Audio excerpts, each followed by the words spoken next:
आज के इस वीडियो में हम लोग जानेंगे कि परिवर्तन किसे कहा जाता है, परिवर्तन क्या होता है। तो चलिए बिना किसी देरी के परिवर्तन के बारे में जानते हैं। दोस्तों, परिवर्तन हमारे जीवन में बहुत होते हैं।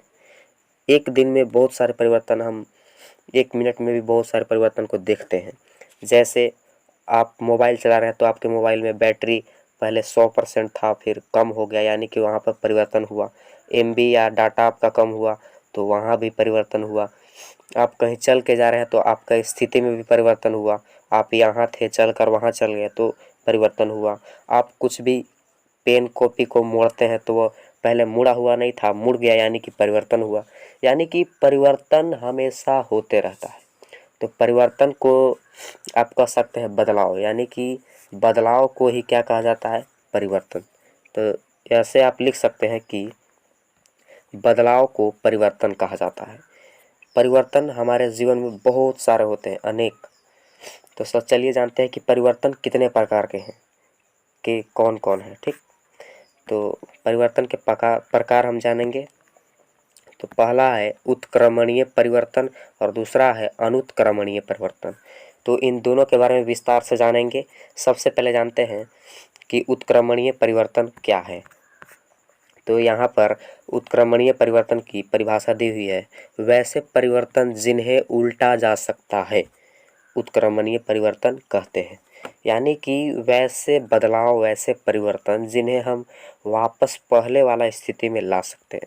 जैसे हम कागज़ को मोड़ेंगे तो मोड़ने के बाद उसका रूप बदल गया, लेकिन फिर उसको हम उसी रूप में ला सकते हैं। तो वो कौन सा परिवर्तन हुआ, उत्क्रमणीय परिवर्तन। जैसे हम चल कर वहाँ गए तो फिर यहाँ आ सकते हैं, यहाँ से चलकर हम यहाँ आए तो फिर यहाँ से हम यहाँ आ सकते हैं। तो ये सब कौन परिवर्तन हुआ, उत्क्रमणीय परिवर्तन। जैसे जल अगर जम कर बर्फ बन जाता है तो बर्फ से फिर वो जल बन सकता है। तो वे कौन से परिवर्तन हुआ, उत्क्रमण। यानी कि परिवर्तन होने के बाद जो नया मिला उससे फिर पिछला स्थिति में आ सकता है, तो परिवर्तन को क्या बोलेंगे, उत्क्रमणीय परिवर्तन।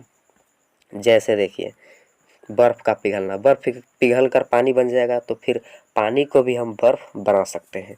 कागज़ का मुड़ना, कागज़ मुड़ गया तो फिर हम उसे पिछला स्थिति में ला सकते हैं। ठीक है। जैसे जल का भाप बन जाना, भाप से भी फिर पानी हम बना सकते हैं। तो ये सब परिवर्तन कौन परिवर्तन कहलाएंगे, उत्क्रमणीय परिवर्तन। तो आई होप कि उत्क्रमणीय परिवर्तन आपको आ गया होगा। तो आगे बढ़ते हैं अनुत्क्रमणीय परिवर्तन की ओर। तो अनुत्क्रमणीय परिवर्तन का यहाँ पर लिखा हुआ है कि वैसे परिवर्तन जिनमें एक नए पदार्थ का निर्माण होता है तथा उसे उल्टा नहीं किया जा सकता है।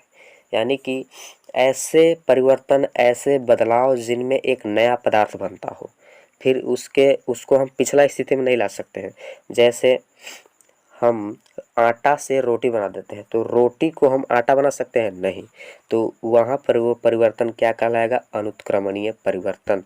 जैसे भोजन को पकाना, भोजन पक गया तो उसे हम फिर पिछला इस रूप में नहीं ला सकते हैं। जैसे चावल को पकाते हैं तो फिर चावल हम बना नहीं सकते हैं। और जैसे भोजन का पचना, पचा हुआ भोजन को फिर हम पहले जैसा नहीं कर सकते हैं, एक नया पदार्थ का निर्माण हुआ। तब हम वैसे परिवर्तन को क्या बोलेंगे, अनुत्क्रमणीय परिवर्तन। जैसे में उदाहरण देखते हैं, भोजन का पकना, ये कौन सा परिवर्तन हुआ, अनुत्क्रमणीय। जंग लगना, लोहे पर या कोई भी चीज़ पर जंग लग जाता है तो फिर से हम उसको पिछला नए लोहा जैसा नहीं कर सकते हैं। ठीक है। जैसे और उदाहरण कि भोजन पकना और भोजन पचना, और कोई भी अति सूख जाता है, जैसे पेड़ काट दिए वो सूख गया तो फिर हरा नहीं हो सकता है। तो वो कौन सा परिवर्तन हुआ, अनुत्क्रमणीय परिवर्तन। ठीक है। तो आई होप कि आपको समझ में आ गया होगा कि उत्क्रमणीय और अनुत्क्रमणीय परिवर्तन क्या है। और परिवर्तन के बहुत सारे प्रकार हैं, जैसे भौतिक, रासायनिक, तो वो सब अगले वीडियोज़ में देखेंगे। तब तक के लिए आज के वीडियो में इतना ही। तब तक के लिए ख़त्म। Bye bye, Tata.